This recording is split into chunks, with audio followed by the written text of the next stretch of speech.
খবরটা মাইরি মোটেও সুখকর নয় নরেন্দ্র মোদী বাবুর জন্য। ওপারে পাকিস্তানের প্রধানমন্ত্রী ইমরান খান সাহাব, তাকে মাইরি আমেরিকা খেয়ে দিল।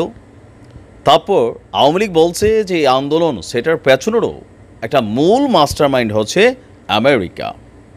যদিও আমেরিকা পাকিস্তানের বেলায়ও তারা বলছে যে এগুলো গুজব, বাংলাদেশের বেলায়ও মারি একই কথা বলেছে। কিন্তু এবারের তীরটা কি তাহলে মোদি ঠাকুরের প্রতি যাচ্ছে?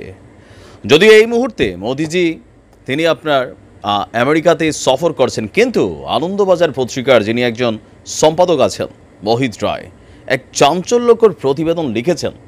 তার এই লেখাটা মুহূর্তের মধ্যেই সমগ্র ভারতীয়দের কাছে মারিয়ে এপার বাংলায় আমাদের কাছেও কিন্তু লেখাটার একটা গুরুত্ব এসেছে।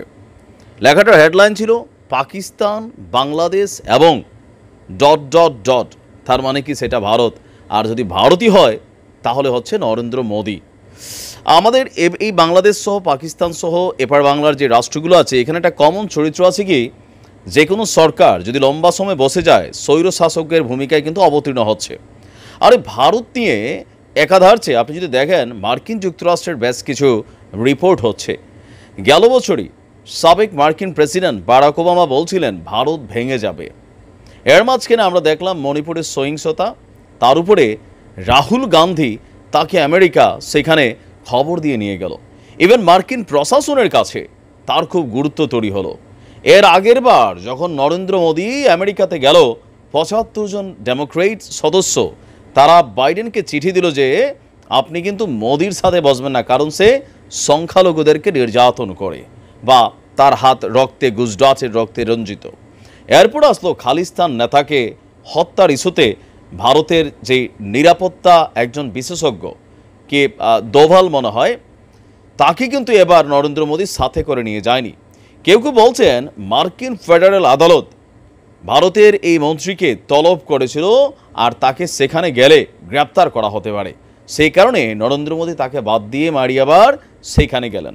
এরই মাঝখানে আরও দুঃসংবাদ হচ্ছে, এই বিশ্লেষক যিনি আছেন তিনি বলছেন গেল কয়েকদিন আগে একজন মার্কিন দক্ষিণ এশিয়া বিষয়ক খুবই শক্তিশালী একজন ব্যক্তি তিনি আসতেন, গুজরাট গেলেন, ওআইসির সাথে দেখা করলেন, আর বিভিন্ন জায়গায় নরেন্দ্র মোদীর বিরোধী যে শক্তিগুলো তাদের সাথে দেখা করলেন, যেটা নরেন্দ্র মোদীর সরকার ভালোভাবে নেয়নি। বাংলাদেশ প্রসঙ্গ ঠিক এরকমই একটা দৃশ্য দেখা গিয়েছিল যে সাবেক মার্কিন রাষ্ট্রদূত বলুন বা সেই ডোনাল্ড লু বলুন, ফু বলুন, একের পর এক আসতে লাগলো। তারপর হচ্ছে যে বিরোধী দলগুলোর সাথে মিটিং হলো, বৈঠক হলো। একই দৃশ্য ডোনাল্ড লু পাকিস্তানে দেখা গেল যে এই লোকটা লু হয়ে আসে, তারপর কু হয়ে কিন্তু অনেক কিছু কু করে দেয়।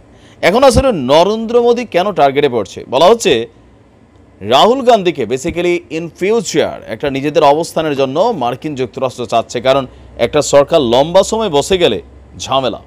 আবার ভারতের ইতিহাস বলছে স্বাধীনতা পরবর্তী সময় এই লম্বা সময়টুকুতে পশ্চিমাদের সাথে এত মহরম দরম সম্পর্কটা ছিল না, যেটা মোদীর সরকার করে ফেলেছে।